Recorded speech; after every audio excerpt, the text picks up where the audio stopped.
So how does Tristan, that's working cabinet maker, drop kick, like bringing the party to everyone, staying up till 3 a.m., how does he get to Tristan in sales, making $15,000 a month, working anywhere in the world? Alrighty guys, welcome. So this is a video with Tristan, who is one of my oldest students inside of Closers Cult.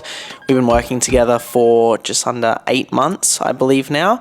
And Tristan has a pretty interesting story. So we've done a previous case study in the past over Zoom. So if you haven't seen that, you can check it out in the description below. But this is a bit of a longer form one where we go over Tristan's background, his story, how he got into high ticket sales, how he wasted over $7,000 he mentioned on other mentorships, on other courses in the space, and how he eventually found his way to making $15,000 in a single month as an appointment setter. Okay, as an appointment setter, more than a lot of closers make in this space. So that was super cool. And I believe he mentions that since he started working with me, he never made less than $8,000 a month in high ticket sales. So that's pretty cool. If you want to see a bit more about his journey, his story, and how he got to that point though, and some of the lessons that he learned along the way, just give this one a listen. Super valuable. Alrighty. Oh, Tristan, mate, welcome. Thanks, bro. Welcome to Queensland. Thank you. You keep coming back to the Gold Coast, mate. You must like it here. I'm a regular, mate. Yeah, sick. Well, bro, we've obviously known each other for fucking ages now, but I still don't know, like, your journey from actually starting off, but like before sales. So take me back, bro. Like, what were you like even just growing up in school? Like, I wanna know the whole journey. Yeah, it's an interesting journey, man. Because like, obviously being from such a small town, or shout out to all the guys from Coonabarabran. I mean, being in such a small town, it's very like one-sided in a way where you get good grades, you go to uni, or you basically do a trade, if anything. No one I know has even thought about the online space in a sense, but it wasn't even a thing. Like, even when I grew up, like, I had no idea about the whole online money business, all that kind of thing. So I know going through school, I was very like, I'm going to uni. Like, that's what I'm doing. Like, at the time, I was, competitive sports. Like, I loved rugby league. That was like, it's massive in not only my family, but also the community as well. So growing up in a very small town like that and not having that attention on the online space, and it's just very like, okay, well, I know if I'm going to grow up, I'm just going to go to uni. I'm going to do, or maybe play in the NRL possibly. But yeah, just sort of growing up, it was a very interesting experience to say the least. So when you got out of high school, what was like? Did you go to university or did you go to TAFE? Like, what did you do out of high school? So I took a gap year first. So I did a gap year in Coffs Harbour, where I knew one of the guys there personally from a Indigenous camp I went to in high school. So that Indigenous camp was actually staying at a uni for a week, where you did like this. I wouldn't say like it was like a training week in a sense, but it gives you like an understanding of what it's like going to uni, doing all that kind of stuff, which I thought was pretty cool. Like, I got to meet a lot of Aboriginal kids from a lot of different cities and states as well. So I met a guy through there. Then we sort of linked up from there. We were pretty good mates online, and basically from there, I just hit him up because it was weird when I finished school, because like I finished school, I had no idea what I was doing. Like, I had a really bad ATAR, like, shocking. Like, I remember getting the ATAR results, and all my friends getting like 80s, 70s, and even 65s, and I got like a 45. I was like, shit, I'm kind of fucked out. Oh yeah, wait. So you did ATAR? Yeah, because I didn't. Hang on, let me just get some water. I didn't do ATAR. I did OP system, so I didn't even know what those scores. Yeah, okay. Like, okay, so you didn't like study much in school. You weren't like a A+ student. Definitely not A+ student. I think it was that typical, like, maybe lower or mid C student in a way, where I was like, I hated studying, but I just got it done. Yeah. So I was like, I wasn't there like, okay, let's save exams in like a week. I'm not there studying. I'd just rather 3 days before just like wing it, get it done kind of thing. Yeah. But yeah, I really remember, going through that stage where, like, going through school, getting the ATAR, all I saw was like, I'm going to uni. That's, I'm going to study sports science, become whatever that looks like. So that's what you ended up doing? You studied sports science? Yeah. So after the gap year, funny enough, I got accepted into a university at Adelaide. for what was the degree? I think it's like exercise sports science, and it was like a double degree with human resources or something like that. It was a very weird mix. But I decided to just take a gap year because, like, you know what, like, I was very diving with footy. Like, I didn't party basically until I was like nearly 18. Like, I was very strict on that. But since finishing school, I just really wanted to just do something different. So I took a gap year, went to Coffs Harbour for a year, had a bit too much fun, got myself in a lot of sticky situations, How do you mean? to say the least. Too much fun. What do you mean exactly? Okay. Probably one of the, yeah, I mean, look, there was a lot of cases where, you know, I was homeless at times. Really? Yeah, it was pretty intense. I mean, look, respect to all the guys there. I still love them to this day. They did a lot for me, but I knew that I just wasn't with the right crowd in a sense. They weren't, obviously the crowd in itself, they were the typical like either tradies or business owners or, what that kind of thing is. Yeah. I won't go too much because that's okay. we might get locked or something Yeah, like that's that. all right. Yeah. So that was in your gap year. Yeah. So you had a bit of fun. Yeah, had a bit of fun, did a bit of partying, met a few people. It was a lot. It was a lot of fun. I truly think that was probably the funnest year I've had. Oh, mate. Yeah, close to it. Anyway. Yeah. But Were you fulfilled though? Nah. Yeah. Nah, So short-term fun. Short-term fun, but Yeah. it was just the typical like you work. At that point in time, I was just working like casual labouring jobs. Like it was I didn't have a full-time job till I was probably nearly 19, 20. Okay. So what was the first full-time job you did after you did your gap year? Yep. And then what were you doing while you were studying? So it's funny because like I only really studied for like 2 months. Oh, true. So I picked up that next year, but then it just wasn't for me. I just hated it. Like I just hated doing all the assignments again. For some reason, it just brought me back to school, and I just hated school. I did not want to be there. Yeah. I just wanted to finish and kind of just leave. It's like school, but without the best parts. Like without your typical Yeah. classroom, without your typical friends. Like it's mainly just the study part. Yeah. Yeah. Pretty much, man. And I know when I went there, like I didn't actually go to uni. It was all online. Yeah. So I just did online. I didn't actually go to campus or anything Right. like that. And I think that was probably part of the reason because I just did online. I just kind of hated it. That's Like, very similar to me as well. Yeah. Because I was in person for a bit, and then COVID kicked in, and then we switched online, and that was when I dropped out as well. Because online uni shit show, like it's terrible. Okay, It was pretty rough. so you did that for 2 months, and then you dropped out, and that was it. Yeah, so I did it for like 2 months, and then I kind of just dropped out and just basically went, okay, well, I need to do something. So that's when I firstly got in, because I had trade experience. I did a lot of labouring, like landscaping. What else did I do? I worked on the roads for a little bit as well. So I had it more of like a construction background within the gap year that I had. Yeah. So I decided to get into cabinet making, which Okay. was not my ideal choice, but I had to kind of pick between that or landscaping because I was living with my auntie and uncle at the time, and they're like, "Yeah, you do one or the other. You get in the job, you're getting things sorted." I'm like, "Okay, cool, let's do it." Yeah. And I knew I didn't want to do a landscape because I hated being out in the sun. It sucked. So what caused you to do it, even though you knew that you deep down didn't want to do it? Oh, like mum and dad were like, just doing an apprenticeship, like, Yeah. have a good source behind you and, build skills and stuff like that. So that's actually something I really compliment my parents. Like, they're very like, either go to uni, get a degree so you can gain skills and knowledge, or get a trade to gain skills and knowledge. Yeah. So I basically did that for, oh God, how long did I do that for? Since I did that 2019, 2020, 21, Okay. until I think it was like the January of 22. So just like on that timeline though, so you're doing cabinet making for a few years, you're bringing in money, you're in Newcastle. What type of person were you? Funny enough, I wasn't Yeah. even in Newcastle. Oh, you I weren't was in in Sydney. You were in So Sydney, I went to okay. Coffs Harbour for a year, then I went to Sydney for like a year and a half Yeah. till about September 2020, and that's when I moved to Newcastle Okay. from there.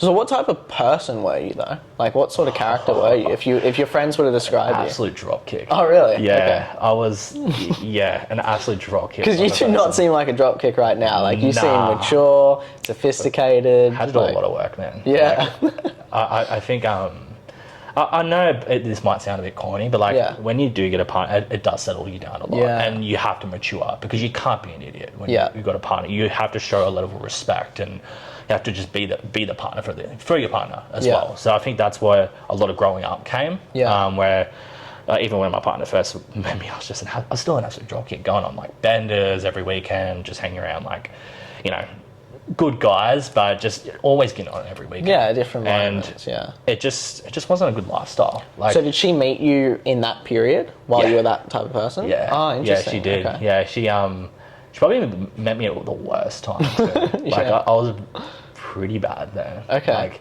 I think anyone could say when like living around the Shire, I was pretty wild. Like I just always ended up at the freehand kick-ons, and Yeah. I was probably one of the last person standing, and Right. just always trying to bring the party to the people. Yeah. And I did meet a lot of good friends, Yeah. and a lot of good people, and to this day I still have a lot of respect for everyone at the end of the day. But it definitely was a life that I just did not really like. Internally, I did it because I just did not like what Yeah. I did. Like I hated cabinet making. I don't even know why I did it at the end of the day, but that's why you live and learn. And Yeah. you know, you do things sometimes where you kind of suck for a bit. You have to kind of, excuse the French, but eat No, you shit can for a swear, bit. bro. Yeah. Yeah, I did. casual. Yeah, I hope this was like Fuck it, it's filtered fine. or something. Yeah. But yeah, like when I look back at it, it was a good learning experience. Like it showed me what not to do. Yeah. In a sense, I don't think if I had those experiences, I would be where I am today, which is pretty cool. So how does Tristan, that's working cabinet maker, drop kick, like bringing the party to everyone, staying up till 3 a.m., how does he get to Tristan in sales, making $15,000 a month, working anywhere in the world? Like, how Yeah. did you even get into sales? So it was funny enough. What opened me up was it was a weird experience, right? So 2020, me and my partner went to Vegas and the US. We did about 3 weeks there, and I just felt like such a baller. Even though I had no money, I just loved that whole lifestyle of wow, like I'm around other people who are dropping 3K on a table for a night. Yeah. Or around people who are driving like Lamborghinis and Ferraris and Aston Martins. All the cars I was seeing. I'm like, Yeah. how are these people doing it? Because I never really experienced much of that. Like I saw bits and pieces in Sydney, but when I went to LA and Vegas, I got to see all this cool stuff. I'm like, wow, people are actually like doing this. Like, how does this all work? So after I came back, I just obviously came back and I was like, oh God, I've got to go back to just working as a bartender. And I was like, what else can I do? Like, is there something I could do? And I then started looking into how can I make more money online? And then I got into like e-commerce and I was like, okay, this kind of looks okay. Then I looked at affiliate marketing. I'm like, this kind of seems a bit weird. I don't know if there's actually a genuine opportunity. And then I think it was about October, maybe November of that year, 2020, I started to see the remote closing thing. I'm like, oh, okay. And that time I left bartending and I was selling gym memberships at Genesis. Okay. And I was doing a bit of sales, but it wasn't anything like, it's not like you're doing a sales process Yeah. with objections. You're doing like a qualification sheet, if anything. And like a tour of the gym. Yeah, basically. But I kind of like the idea of having that dopamine hit of signing someone up. I'm like, this feels pretty cool. It's addicting, isn't it? Yeah, it did get it did get very addicting. So then I started seeing all that stuff. I'm like, okay, well, I'm doing a bit of sales, but this is nothing close. But I was kind of procrastinating, to be honest. Like I wasn't serious looking. Yeah. I was like watching videos after videos after videos, going down the whole YouTube university route. I probably would have a degree in YouTube university at this point, not gonna lie.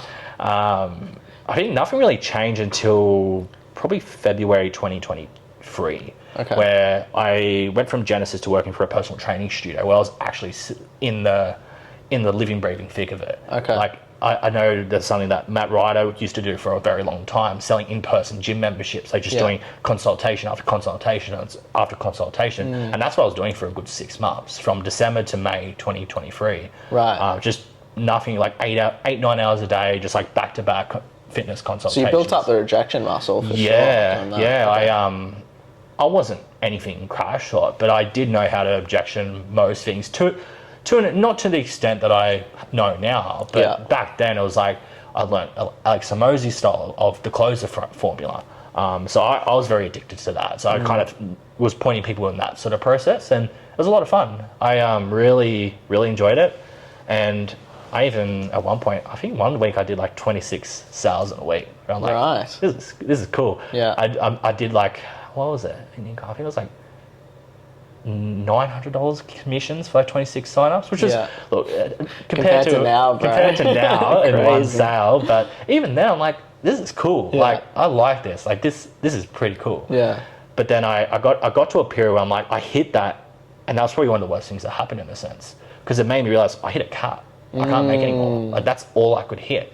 Like, I went 6 sales over the company's like commission threshold. Yeah. I thought, oh, I'll get a little bit extra commission, like if you do more. But then my former boss was like, no, like you've hit your kit. Like, How much was the gym memberships? Like, oh, how much were they? I think they were like $35 to $110 a week. And how long was the commitment generally? 12 months. The 12-month commitment. So let's say $30 times 12 months, however much that is, that's like 30 times 52, what? Like $1,500 a year, Yeah. let's say. You weren't getting commissions on per sale though, which was funny. You only, like, let's say if you made 12 signups, you'd get $150. Then it was like 15 sales, $200. So this is the thing, right? So let's say each person's worth $1,500. Yeah. And you got 26 of those, which is like 30,000 plus, and you get $900 in commissions, right? Compared to now, it's like, dude, if you sell $30,000 worth of something, minimum if you're closing is 10%, Yeah. 5% if you're setting, like, Yeah. so you, like, you're kind of getting rinsed. Like, you did 26 sales, broke the top threshold, and you hit that cap. I think I was a sale or two away from the CEO's record. Right. Which was I was so pissed off because I would have hit it, but I had 2 people pull out. Yeah. Oh, damn, that really sucked. So did you know about remote sales at that point? Yeah. Or was this... Oh, so you did know about it? Yeah, so I did know about it, and it was something that I was like, oh, okay. Like, it was a gradual process. It was like, I was looking into it. I was looking into a bit of... who was it at the time I was looking into? I think the first person was Cole Gordon that got my attention around it. So I was doing a lot of his sort of free YouTube. So when did you first find out about remote sales? Probably October 2022. Right. So that's probably you're a long buying cycle. Yeah, I procrastinated big time. So you knew about it from October. You kept looking at YouTube while you're selling the gym memberships. Yeah. When did you actually decide? Okay, I'm gonna like pursue this now. It was actually like it was getting to March 2023 where I had that month. Then I hit this like slump for a while. And that's probably what led to me actually leaving, because I just couldn't get out of this slump. For some reason, my mindset just shifted then. I just didn't really want to do it anymore. It was just kind of like the same old thing. I knew I was hitting a cap, so I feel like I couldn't grow. And that's what was really just driving me to actually make some kind of change. So then I just started inquiring for some sales training. So I didn't do Cole Gordon's, but I inquired and I had a call, but then I just got too fearful, so I cancelled it. So your objection was a fear? I didn't even take the call, bro. I booked in and I cancelled it. Right. So I was just like, nah, I can't. You knew you were going to get closed. Yeah, pretty much. And then, I don't know, I think I was scoping a Facebook group, and then I stumbled across... you don't have to say his name if you don't want. Nah, I probably won't. Yeah, but I stumbled across one of the guys from his team. Yeah. Where... through the DMs, like, oh, we're looking for closers. Like, you should have a call with one of my recruiters. Like, okay. So I had a call with someone. It was a triage. You didn't know this Didn't know at the time. Like, yeah. oh, and he's like, yeah, I'll put you to my executive, so at least this way you can have an interview and all that kind of thing. So they frame it as an interview. Yeah, bro. Interesting. Yeah. Bait and switch. And it's like, it's classic bait and switch. So, yeah, I got on the call thinking it was an interview. I'm like, wow, I'm gonna actually get a job. And I was telling my partner, I'm like, I'm gonna get a job. And then from there, I took the call, but he basically did the pitch in a way where you'll get a guaranteed job placement if you learn all the skills. So for me, I thought, so I'll actually get a job. I just have to pay to get the job. Yeah. Like, this can't be any different to getting a uni degree. Of course this makes sense. So I did it, paid I think it was like $7.5K Australian to get the program.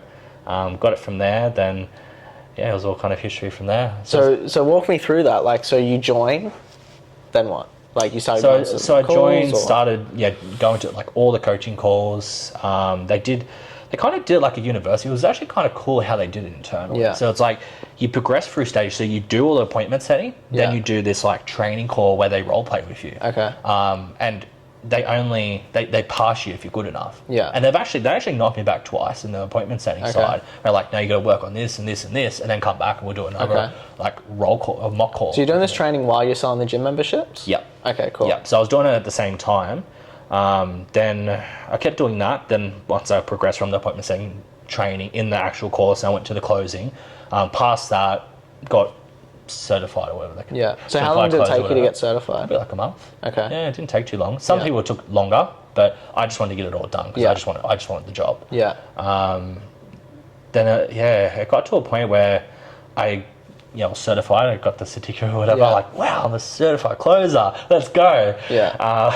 It's kind of funny when I think about it Yeah.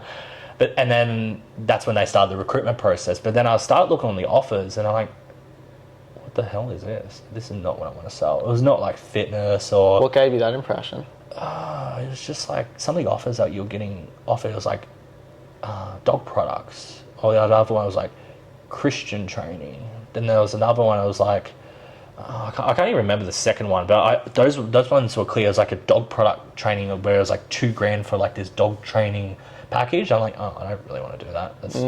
I can't see myself doing that. Then there was another one. It was like train people how to become Christians or something like that. I'm like, I ain't doing that either. Like, I'm not selling that. And I don't know. Just initially, I'm like, maybe this isn't the best thing. And then I had a call. I talked to one of the directors there, and they said, if you're feeling a bit stuck, why don't you start your closing agency? What's that? I'm like, well, you can basically start hiring people in you as like this agency. I'm like, well, I don't get how that works. Turns out that it was this like 10K upsell where I'm like, I don't want to do that. So then I kind of backed out. I just kind of left that program. So you bought in 7,500 Australian dollars, Yep. and then they're like a month later after you're certified, you're looking Yep. at these jobs, you're like, these are shit. Then they say, okay, if you pay 10K, you can start your own closers agency. Yeah. And what was the idea around that? You hire people under you, and then what? I think it's like you hire this team to do like, to set people with you so you can close them on the program. So On the program that you joined. Yeah. So then you make commission selling the program that you Yeah. joined instead Yeah. of selling an actual product. Yeah, so there's a lot of that going around. There's modern ones of that too. Okay, interesting. It was a pretty interesting experience. I mean, So you left that then. yeah, I was and like, then nah, this isn't for me. I just instantly thought, this is like MLM. This is not. This. so then what did you do? It was an interesting one, right? Because at that time, it was a very strange time. Because in that May block, I left my job. Okay. I was not working. I was putting all my eggs in the basket on getting a job, and then it just went to shit. So I was like, what am I going to do now? So I started just like DMing people on Facebook, going through the Facebook groups and all that kind of thing. I stumbled across this guy who is a mindset coach in Adelaide, and to this day, he's one of the nicest guys I've ever worked with. Like, coming from bosses where I just didn't have the best connections, coming to him was just like a breeze in a park. I'm like, wow, this guy is such a good dude. Shout out to Michael. He's he brought me on as a setter, and yeah, look, it wasn't like a mill a month kind of. So how did offer, you connect with him though? Did you Facebook. DM him? Yeah, DM and you him. DM'd him. Yeah, because I Okay. saw he put up a post looking for a setter. Yeah. So, okay, no, I'll inquire, and got the job. And then Yeah. from there, I got connected to his closer, who is my closer today, good old Adnan. Sick. That's how I met my connection with Right. Adnan. And yeah, we had a lot of fun. I was only there for probably 9 weeks. Okay. Because it just wasn't, how would I say it? I just wasn't making much money. Yeah. It wasn't a bad offer. I think that offer will have good potential. Yeah. I hope they actually are doing very well today, to be quite honest. But it just wasn't for me. Yeah. I just couldn't see a future there because they wanted me as a setter. Then they offered me to close, but I'm like, I had no idea what I'm doing. Like I just didn't feel confident to close them. So then from there, I just out of the blue, when I was probably 4 weeks in that offer, I had my second offer, business owner Chris, reach out just out of the blue. Like I don't even know how it started, but we just had a couple conversations. He was asking me about sales, what I'm doing, and he basically said, look, I'm looking for a DM setter. Like, would you be open to it? At the time, like, nah, look, I'm on an offer. I want to like do my best interest here. Like, I'd feel bad just leaving now because they've done so much for me. And he's like, yeah, totally cool. Either way. Then we just started having conversations in the meantime, and then I kind of got to a point on my first offer where I'm like, I can't quite see a future here. I probably made like $900 in like 9 weeks. In the 9 weeks. Yeah. Wow. It was pretty low. Okay. Because it was commission only, and you're only getting 5% off cash collected on that call. Yeah. And I didn't really understand how that all works, so I just took it as that and kind of left it. But then I got this opportunity to work alongside, I'd say, my first good sort of offer, Chris. And from there, that just really opened up the floodgates. So you were DM setting with him? Yeah, so I was doing DM setting and triaging. So I got to, basically set calls for me to triage, and then Yeah. I book him in with our closer. Okay, nice. which And how is long did you do that for? About 6 months. Okay. Yeah, 6 months. So And what was like the earning? Was it earning better than $900 oh, for 9 definitely. weeks? Yeah, definitely. I was probably making probably just as much as I was with my 9 to 5. Yeah. Like I was doing consistently about, I'd say maybe like $900 to sometimes $1,100 a week, Okay. which was pretty like good. Like, at 4K the time, a I month. was so Yeah. happy. I was like, wow, like this is so sick. And you're working from home, you're in your pajamas or I was whatever, working from like- home. I was working half day, like basically half days, Yeah. because we were doing a lot of US clients. So there wasn't really much work in the afternoons because a lot of the US clients go to bed and there's not really much potential. So you'd sort of just like wake up at like 6 a.m., take a few triages, do a few of the team meetings, do a bit of outbound, and it was a lot of fun. Yeah. I generally found so much value, not even from just getting the opportunity, but like learning sales, getting the connections with Chris and the team. Even they helped me even build a personal brand on Facebook. Yeah, that's which was awesome. cool because Yeah. I built actually a pretty decent brand to like, I think it was like, now it's like 4.9k followers. Yeah, and nice. friends. So yeah, look, it stuck my Facebook a little bit, but it gave me a lot of connections to people. So you did that from May 2023 So to 6 months? No, or- so I did it.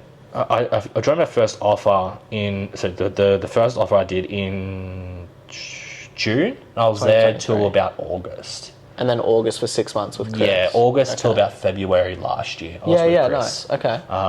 And even then, like I was still earning good money, but I kind of felt like I really wanted to close. So I'm like, okay, well, I think at the time I thought I perfected setting, or I thought I was pretty good. Yeah. I wasn't that good. Yeah. Clearly. And I just got to the point, I just really want to close. And even there, like he built out a plan for me to progress. And I'm like, yeah, no, this sounds good. Like I could give it another couple months. But then Adnan reached out to me saying, hey dude, like we're actually looking for an SDR, like we're doing about $1 million a month, like SDR. It's on a different offer. Yeah. And I was like, oh, like no, like I really like my current offer. I'm doing okay. Like things are good. And then he dropped the ball. I was like, my setter made $6,000 last week. I'm like, what? $6,000? Are you kidding me? I'm like, oh bro, I've got to check this out. And then so I obviously checked that one out, and then had an interview with Anden, which was quite funny because we already knew each other, and like it wasn't even really an interview, it was just more of a catch-up call. And he just told me about the offer. He said, look, I'm looking for a setter, about 5% comms on all the deals you bring in. Like, you know, my setter Harry, he did like $6,000 in a week. Like, you can do pretty well here. And he even said, like, I saw what you did, like making like $200-$300 on your own mobile phone on that offer. Like, it probably proved a point. So it wasn't even in a CRM. You were just bro. like bang, No bang, CRM, bang. bro. There was a Google sheet. Literally, I was dialing from my phone and texting from my phone. It was good times. Yeah, that's sick. That's Good sick. time. Now when you got the CRM and you're power dialing, you're like, holy moly, this is It's live so work. much different. It's Yeah. like, oh, this is a bit better. Yeah. Because like at the time, I just blew up my phone. I'm like, I just had so many like unknown numbers. I was just calling people all day from my personal number, and it was an interesting process to say the least. So when did you jump on the offer you're on now with Advent? February 2024. 24 last year. Yeah, last year. And what was the first 2 months like when you first came on? They were tough. Really? I will say. Yeah, I earned a little bit, but it was just such a huge shock because like I genuinely thought I was good. Like, no word of lie. Like I had built up so much conviction and confidence in myself. Like I'm pretty good at this. Yeah. Then I got on this offer, and my first role play was like Sean Ray. He was our sales coach. Right. And he just annihilated me. Slapped like, you. Bro, he slapped me like nothing else. I was just like stuttering. I didn't know where I was going, and he even told me like, "You suck, dude." Like, it just hurt my feelings. I'm like, yeah, I do suck. Wow. Wow. It Your was an confidence must have Bro, just... my confidence was there when I started. I'm like, oh, this is going to be a walk in the park. I even took a few calls. I was like, this isn't too bad. Yeah. But then, like, when I started role playing with, like, Adnan, Emmett, and, then even Sean at the time, and it was just like, oh, my God. Realised I how much more suck. it was. Like, these guys are sharks. Yeah. Like, I really got to, like, step up big time. And I sucked in my first few months there. Like, I'll happily admit that. I really sucked there for a while. But I got good eventually. Just come with reps, a lot of role plays, and I did a lot of work with Harry and Adnan and Emmett and Sean as well.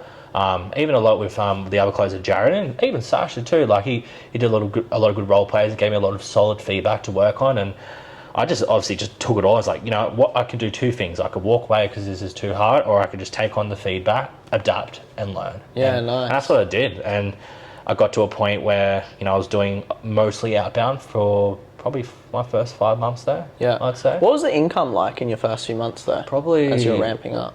So my first month was probably about $3,000. Yeah. I was probably hitting that 4 to 5 to 6 grand for a while. It wasn't until about August last year when I hit like $8,000 a month. I was like, oh, this is sick. Yeah. This is sick. And then that's just before I went to Bali, and I was like, oh god, like how did this happen? Like I'm making $8,000 a month. Yeah. This is Well, sick. you know what happened around August 2024. Kind of. Oh yes, I do know. That's when I first met. Well, not first met you, but that's when I joined Closes. Yeah. Basically. Just had to put that out there, you know. You know what though? Like, Because when did you actually join though? Because I started it in July. I think it was. So I'm pretty sure it was joined around the August. start. I'm pretty Yeah, sure it okay. was August or the back end of July. Yeah. It was weird because like I joined that, I was doing about $6,000 a month. And it added like that first month of Closes Cult, my income went up $2,000 Yeah. in a month. Yeah. I was like, oh shit, this is like Yeah. how did this happen? Yeah. And I was like, no, it's got to be Closes Cult. It's got to be this thing. I made the right investment and all that Well, kind of I thing. remember a few months later you messaged me like, you're like, bro, I swear since I joined I haven't made less than 8K. Yeah, a month." literally. No, Yeah. literally. Every month has been at least $8,000 That's since sick. joining Closes Cult. I'm like, and I don't know. It was just such a cool feeling, right? Because when I joined, I feel like I was okay, but I was just so lost with what I needed to find. Yeah. Because I was just taking calls and I was just following the process. I was following a script, of course, but I had no idea like how hard to go, what questions to ask, what I was even looking for. Really, like I didn't have a lot of confidence in my process, and I don't think it even took long. I think I had like 1 or 2 calls with me, and you just said literally, just do this, do that. Yeah. I did it, I replicated it, and then it just made sense. Yeah. Like, oh, cool, this is sick. And then it just got fun because I'm like, well, now I know what I'm looking Yeah. for. I don't need to stress. And I think like I always say to this day, like what you gave me clarity on in terms of a proper framework and a good sort of base to follow through it, it's just changed my perspective on sales. And that's the thing, like I can't take all the credit, right? Because you did sales for almost a year before you joined, right? Yeah. And you went through the shit and you obviously would have improved a lot with the training you had.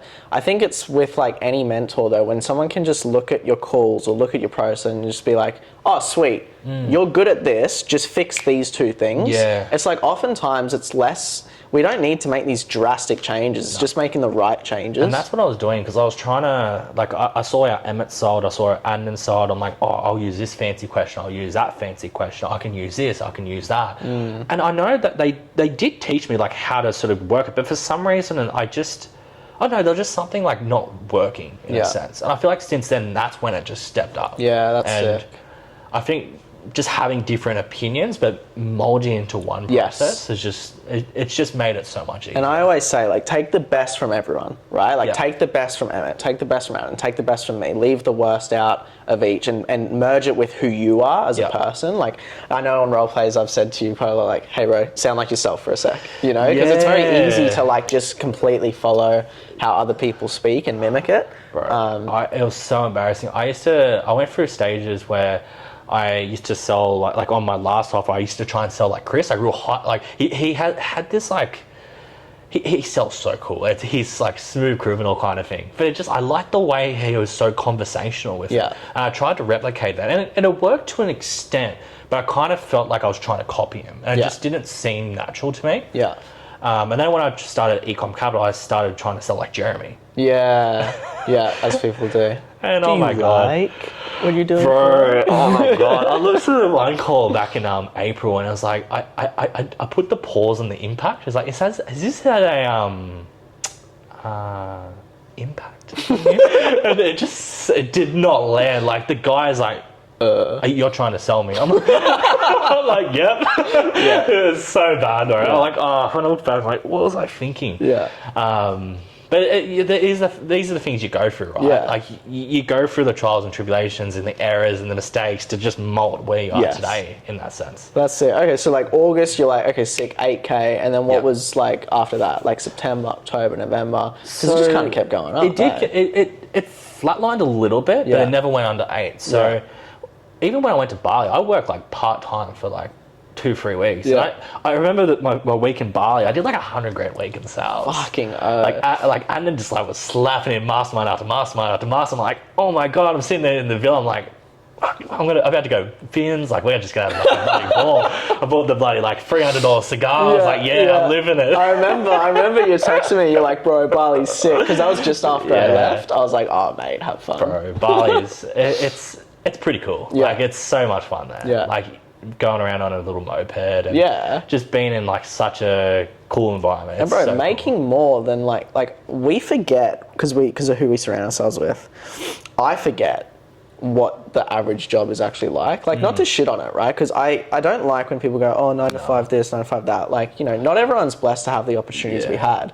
But I forget what it's like. Like, the fact you're making minimum 8K a month, you're working part-time for a few weeks in Bali, like, dude, that's more than what a lot of people make. 5 grand commissions in that week. It was nuts. Insane. Like, to this day, like, it's still one of the highest weeks I've had. And I literally barely worked. Like, I probably worked even that. I remember that week. I worked a bit on the Friday, the Saturday, took the Sunday off, half day Monday, half day Tuesday. All the sets from that time were all masterminds. And it probably compounded as well, right? Like, if you didn't do all the work previously, it might not have built up to that 100%. point.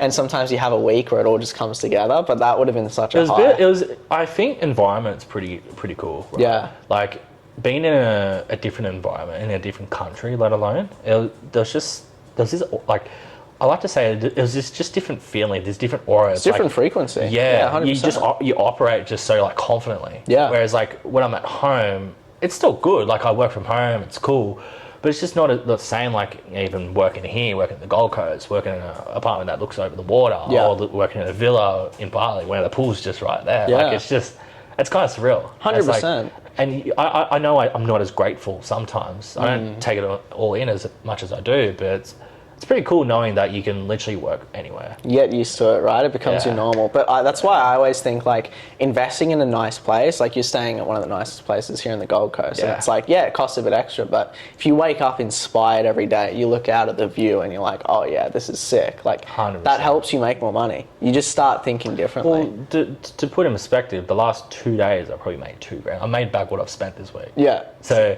that's what I mean. Like it just like if you just do the work, like this didn't happen easy, right? Yeah. Like it's not like I just spawned money out of thin air. Like, you know, you still have to take the calls of the people. You still have to actually do the work, get the right problem, get everything tied down for the closer. But you know, if you work with a good guy, like a good closer who slaps in deals, shout out to Andan, like it becomes a bit easy. And dude, it took you like over a year to get to that point, right? Like a lot of people aren't willing to eat shit for a year. A lot of people like I'll speak to people that want to jump into remote sales and like, oh, within 6 months I want to be making 10, 15K a month. I'm like, look, you can do it, but I'm going to tell you right now, you might have to wait longer. Like I always 100%. say like 6 to even 12 months sometimes, like, because this is a skill that you've got to master. Well, like what I kind of find a bit funny, and I fell in the trap of this too, because it's just how it's marketed, right? Like it's like, oh, you make 10 grand in 3 months, and you get so bought in that you can get there. But what's kind of funny is like when you look at anything ever in terms of like university, getting a trade, building out a proper career, 9 times out of 10 you're basically in his shit for like 4 to 5 years anyway. Yeah. So, like, I look at my story, I'm like, okay, well, I ate shit for 12 months. But what's 12 months going from literally zero to now making multiple 6 figures? And you know what's funny, bro, is like the first mentorship you had, 7,500, you realized if you were deciding today, you probably wouldn't have done it, right? No. But even with that experience, it's like 7,500 and a bit over a year to make 8K a month working anywhere in the world, compared to a uni degree that is like $50,000 to $100,000, and you can't make money throughout that 4 years from it. You have to work another job while you're studying, pass the test, and then you get a job, and then you might realize that you fucking hate that job. I know. It's like, how do we convince ourselves that that is the right path? And this is where, like, I know I probably shouldn't on calls, but this is where I try and really talk people through it, right? Because, like, even with an e-commerce business, like, it's still, I know there's a lot of noise around it. There's, you know, I know there's a lot of guys that are just trying to sell a course just to make a bit of buck, but e-commerce is the same, right? Like, you know, yes, you're building a business, it's not sales, but at the end of the day, it takes a while to develop the skills. Yeah. And this is what I try and understand for our prospects, because a lot of them are so used to the whole university degree, but then you have these conversations, then they expect to make 10 grand in 3 months. If not, they just call it a scam. I'm like, but you got to think of a longer term perspective. Like, yes, you might invest a bit of money, and you might not get there in 6 to 12 months. Yeah. Like you might. Yeah. You probably could build a 6-figure grand a year business. Yeah. In 12 months, but sometimes it takes time. Yeah. And it's just trying to rewire their beliefs to sort of realize, well, treat this as a degree. Yes. Like, even with sales, right? Like, most people getting into sales, you should treat this as a degree or just another form of education. Because if not, you're going into it thinking, oh, it's this get rich quick kind of scheme, where it's not. It's the complete opposite. Yeah. Like, yeah, you can do quite well. Like, you know, you hear guys of, even our company doing 35, 40, 50 grand a month. Like, it's nuts. Crazy. Absolutely nuts.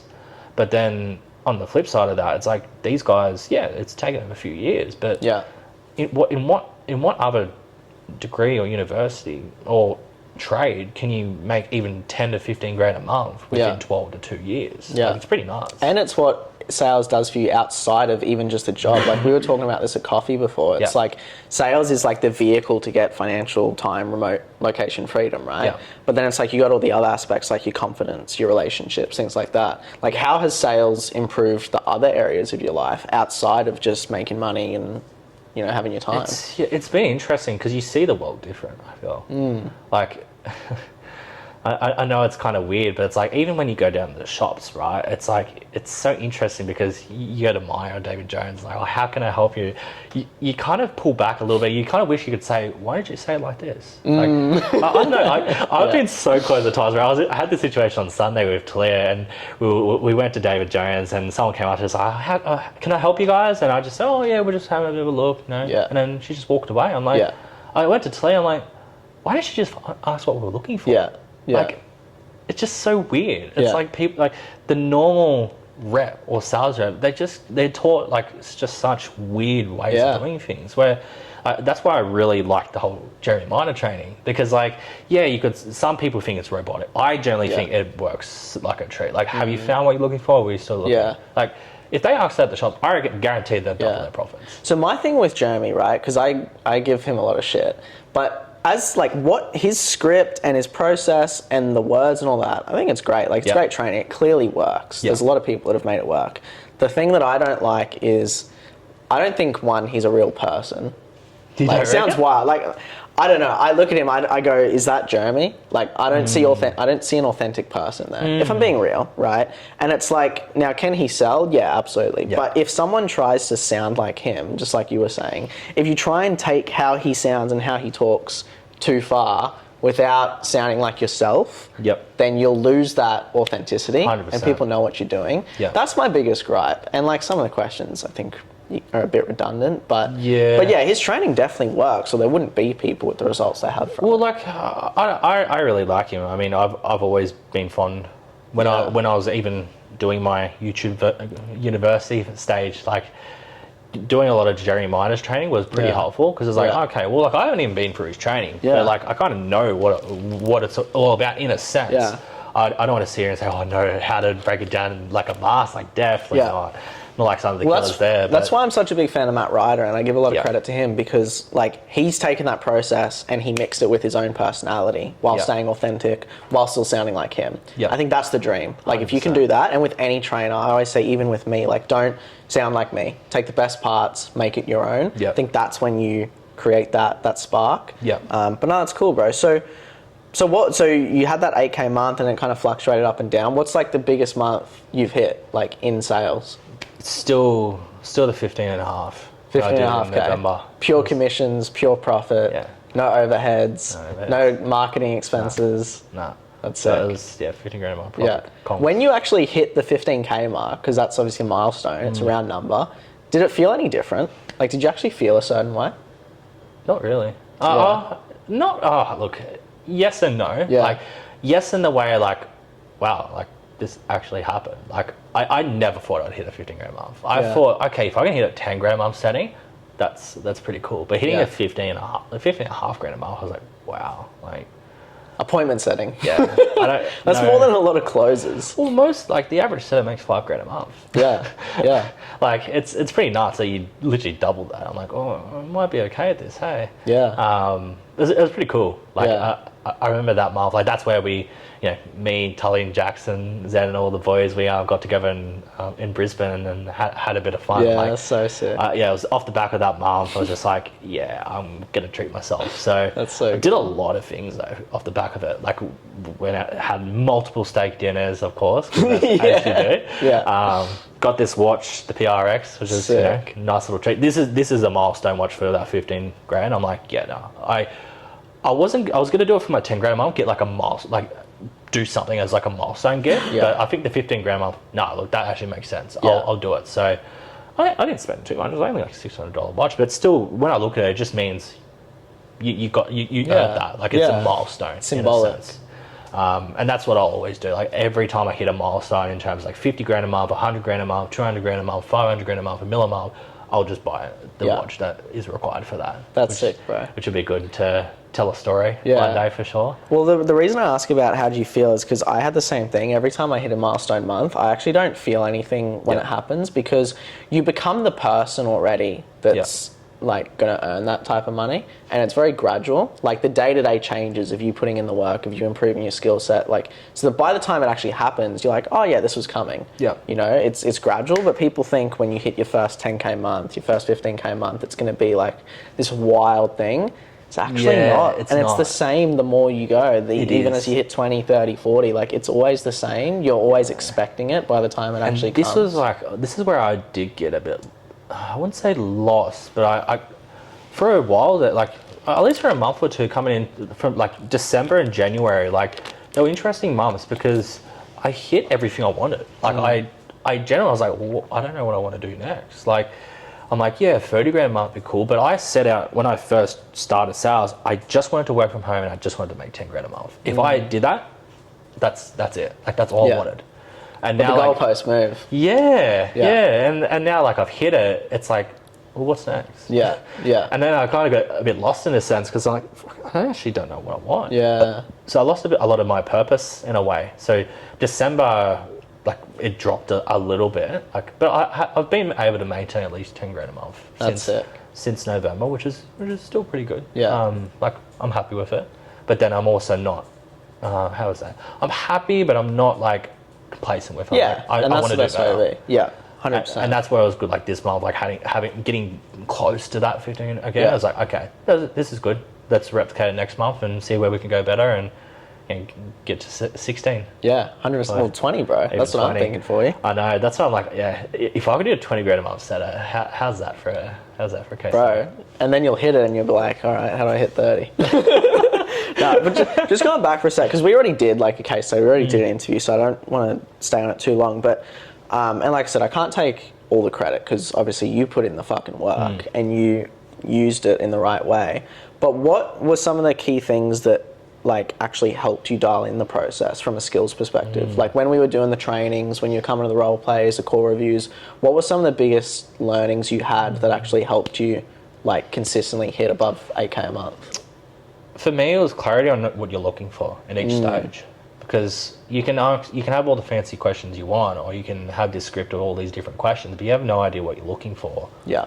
Like, what are you actually doing? Like, because I've even noticed this with like sometimes I fall off track and I still get a bit lost in calls sometimes, but if you know what you're looking for, it just makes it a predictable outcome. Yeah. Because then you can not predict every call, but it's like, okay, if I know what I'm looking for, I just need to ask a question based on what the prospect has said to me. Yeah. And keep it relevant. Yeah. Like one thing that's always stuck with me recently, and it's something I always think Abaddon is like, keep the conversation relevant. Like if you sound like you're on a script, the prospect's going to shut off. They're like, no, I don't want to talk to you. Yeah. Where if you're having a genuine conversation that's relevant about what you actually need to look for and about the actual call, it comes across so much more natural. And I think a lot of people out there, like, I think you get to a certain point where you kind of know what you're looking for, but most programs, I feel like it's just like teaching you a script. Or they might teach you a framework and things, but I feel like there's not a lot of people out there that sell to an actual person. Yes. In a sense. Yeah. And that's why if you know what you're looking for, you can make the conversation so much more relevant to the words that they use and to what they're talking about. 100%. Like if you say, oh, do you like your job? Or, oh, do you like working in construction? Like just very basic example. The construction one is always going to be better because it's based on them. And if you can do that with every single question so that you could ask that same question, but it only applies to the person you're speaking to. Like if I ask a question and it wouldn't make sense for me to ask that to a different prospect, but it makes sense to ask it to that prospect, that makes them like, oh shit, he's actually listening. And then it trains them to give you better answers. 100%. Yeah, definitely. And I see it as well, like, because like everyone's different, right? Like you can't, you know, some questions and some ways of doing things works well for others, whereas for others you do have to change it up a bit. Yeah. And I've really, like for a while I was really like, okay, if I speak to an A-type, I have to like form a process around that. But at the end of the day, they're just people. Like, just trying to understand where they're at. Yeah. It doesn't have to be the case where you hop on calls just trying to make a set, or you hop on closing calls to make a sale. Like it all should be about helping the prospect and seeing where they're at and seeing where they actually want to go to and what and that understand their just fucking situation. Like so many times people ask a question, they'll get an answer and then they'll just move on. And I'm like, hang on, do you know what they just said? Yeah. Oh, you heard what they said, but do you know what they mean? Can you articulate what they mean specifically using the words that they use? I think that prospects come back sometimes like, oh, what do you mean? Like, because they're like, oh, of course. Like, for example, I just want more flexibility. Oh, when you say more flexibility, what does it actually look like? Because that can mean different things, right? Yeah. And as it does, like it's not the same thing. Yeah. And you get some people like, well, what do, you know? Of course, it's just this. I'm like, yeah, well, kind of not really, but you know what I mean. It's like people don't realize that there's a lot of ways of doing things, but there also are a lot of different perspectives. Yeah. And that's why I'd rather get specific with people because everyone's different. Everyone wants different things and different forms of things as well. And everyone has their own different interpretation of things, right? Like I could say, we could both think of a lion. Your lion will look very different to the way my lion thinks. Like same with anything. Yeah. So and that's what I see it with a lot of things where it's like, most, I wouldn't say most, but like a lot of people I see even outside of our company, it's like, they're good, don't get me wrong, but it's very like they ask a question and then they just ask another question, then it's another question, but they're not going layers deep. Yeah. And I even see it with new setters that come in and it's like, they're not bad, but it's like they're very taught, I just follow a script, But it's just not about that. It has to be more contextual. Yeah. And don't get me wrong, you have to know some script when you first start, like I had to. Yeah. But that's why you have to do so much practice and revs because you need to know some kind of framework off the back of your hand, but you need to cater it to the conversation. Yes. Because if you don't, then it's just going to sound too robotic and the prospect's not going to open up and next thing you know, you're kind of in trouble. Next thing you know, you're following a Miro board with a if this then that fucking approach. But like even when I'm on calls, like I don't have the script in front of me. I can't anymore. Like, mentally, like I've tried recently. Yeah. I catch myself looking at the script too much. Yeah. And then I lose track of the conversation. Yeah. Whereas like, I'm actually better, like even, this is going to sound weird, but I went through phases where I struggled with active listening. So I would close my eyes the whole conversation if I was on an outbound call. Yeah. Just to really try to understand and look for different things and probe and clarify. And that helped a lot. Yeah, because you're present. You're actually listening to what they're saying. Yeah. Like I think for like anyone who does outbound, like I know it's so weird, but close your eyes when you're on a call. Yeah, you might wake up like, oh my god, where I am after like 5-10 minutes. But generally, like if you do that, because if you don't and you're like looking around the room, looking at your computer, you're not in the conversation. Yeah. Whereas, as weird as it is, like that actually really helped with my active listening. Yeah. Like I did it for like 2 months, and that 2 months, like that's when I actually started to notice that I made more money. Yeah. Because I was just listening to people.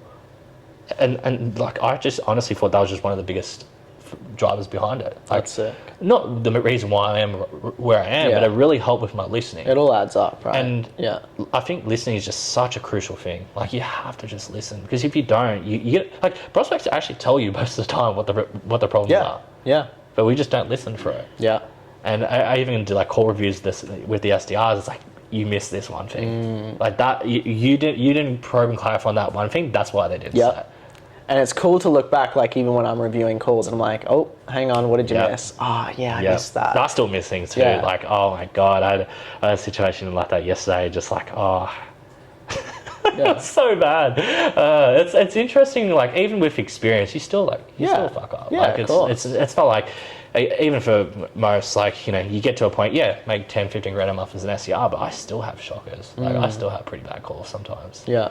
And even then, I'm like, they're good learning curves. Yeah. I mean, even the top guys I know, they still have bad calls. Yeah. Like I don't think anyone's perfect at this. No, it's reducing how many of those bad calls you have. Yes. And that's what keeps a consistency. 100%. And that's where you got to find that feat. It's like, you can't, going into this game, you can't expect you'll get to a point where you'll always have perfect calls. Yeah. Like, you're always going to have a bad call. Yeah. Or two.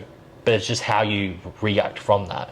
Will you use that to ruin your day, or will you use that to actually move on with the day, learn from it, and on the next call, make sure you don't make the same mistake twice. 100%. And that's where I went through a stage when I first got started. I had like 2 bad calls, and I had 5 bad calls in a row because I let every call get to me. Whereas like now, if I have a bad call, I know, okay, that's a bad call, just move on. So Let go. There's a different story. There's a different person.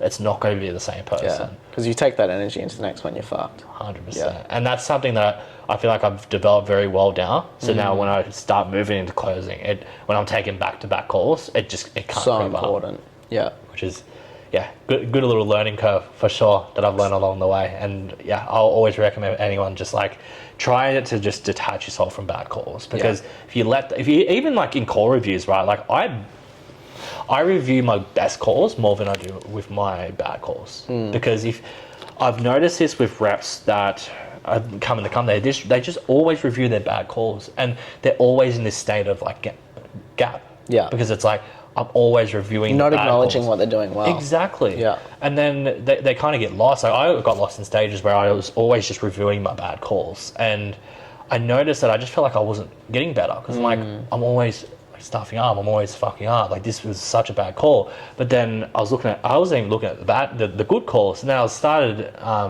even through what was it? It's like especially that September and October period. I put more focus on reviewing all the good calls I had, all the ones that set and close, and it just created this belief. I'm like, wow, I'm actually good at it. Like in a way, like I'm not perfect, but like this, it's actually working. Yeah. Just replicate what's working, and that was such a shift. Yeah. That I had that just really made things a lot simpler. And now I try to focus on that. On our setters, it's like just you're gonna have bad calls. Review it, see what you've done, but don't focus on the bad calls all the time.